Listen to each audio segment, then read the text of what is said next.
कबीर वाणी में आप सभी का पुनः एक बार स्वागत है। कबीर साहिब में श्रद्धा और विश्वास रखते हैं तो निश्चित ही उनकी बातों को मानेंगे। तो आइए देर ना करते हुए हम आपको उस दोहे के पास लिए चलते हैं। ज्यों तिल माही तेल है, जो चकमक में आग, जो तिल माही तेल है, जो चकमक में आग, तेरा साईं तुझ में है, तू जाग सके तो जाग रे भैया, जाग सके तो जाग। साथियों, कबीर साहिब इस दोहे के माध्यम से और कहते हैं कि देख,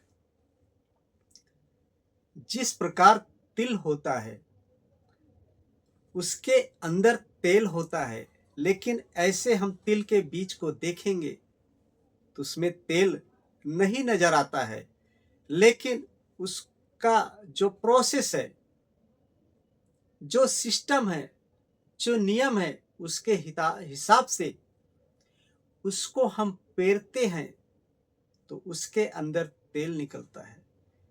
और आगे कबीर साहिब एक कदम और आगे जा करके हम सबको बताते हैं कि देखिए, ये पत्थर है, ये पत्थर ऐसे ही है, इसके अंदर आग है, लेकिन वो आग हमें नहीं दिखाई देती है।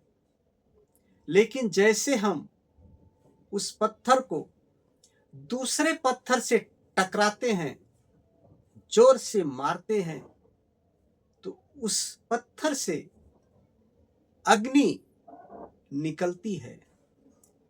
ठीक इसी प्रकार आइए हम एक और उदाहरण से जानने का कोशिश करेंगे।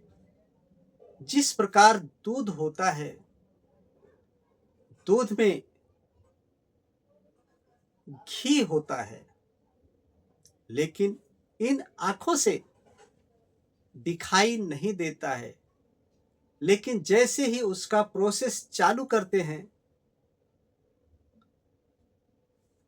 गरम करते हैं, फिर उसको ढक करके रखते हैं, दही बनाते हैं, फिर ठंडा करते हैं, फिर उसमें और कितने परिश्रम करने पड़ते हैं,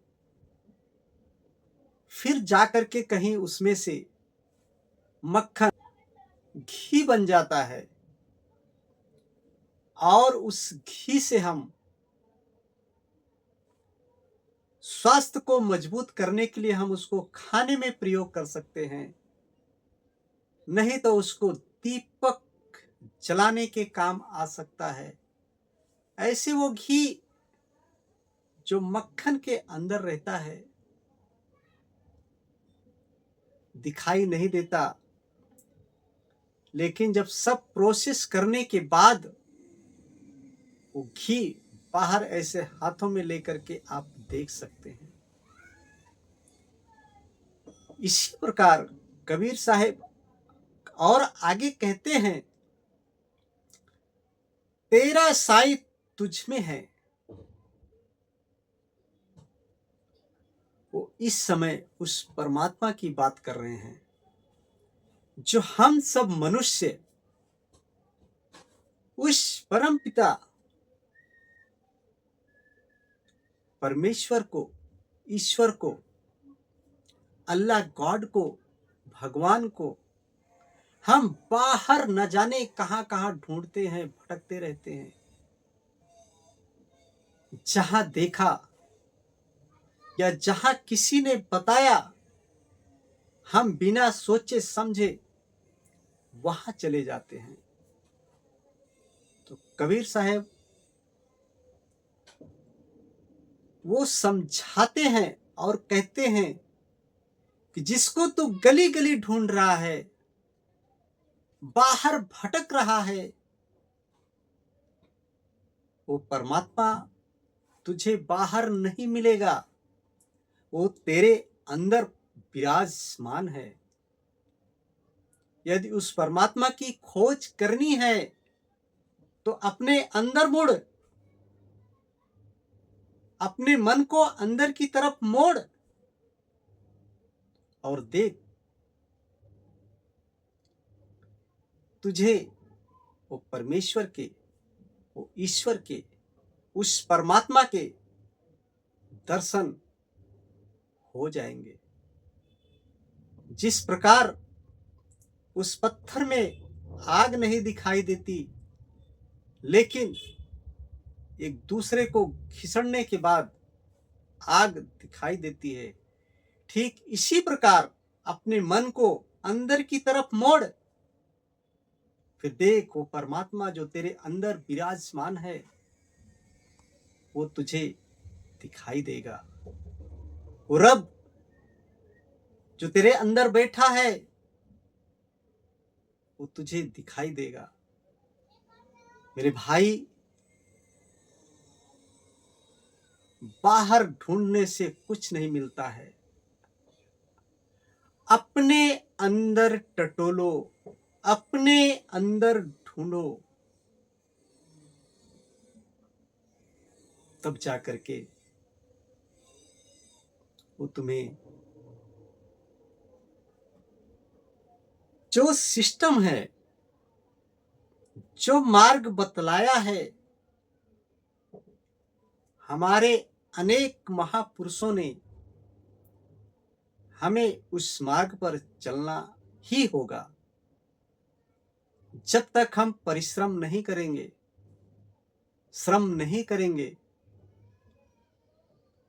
जैसे कि उस दूध से मक्खन निकालने के लिए कितने श्रम करने पड़ते हैं, ठीक इसी प्रकार उस परमात्मा से हमको मिलना है तो हमें उस सिस्टम से, उस नियम से, उस तप की अग्नि से गुजरना ही होगा। यदि आपको स्वर्ग जाना है या स्वर्ग देखना है तो आपको मरना ही होगा। बिना मरे स्वर्ग का दर्शन आप नहीं कर सकते। तो बिना ध्यान साधना किए, जब तप किए, आप उस परमात्मा का दर्शन नहीं कर सकते हैं, ना उसे देख सकते हैं, ना उसे पा सकते हैं। तिल का उदाहरण दिया, फिर पत्थर का उदाहरण दिया, फिर एक और उदाहरण दिया दूध का,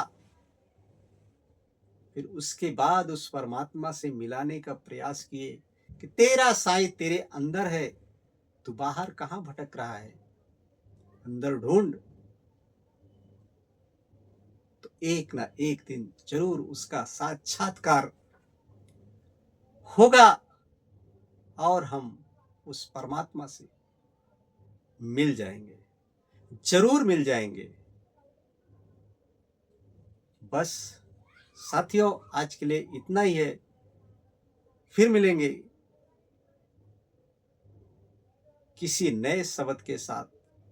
जय कबीर साहब।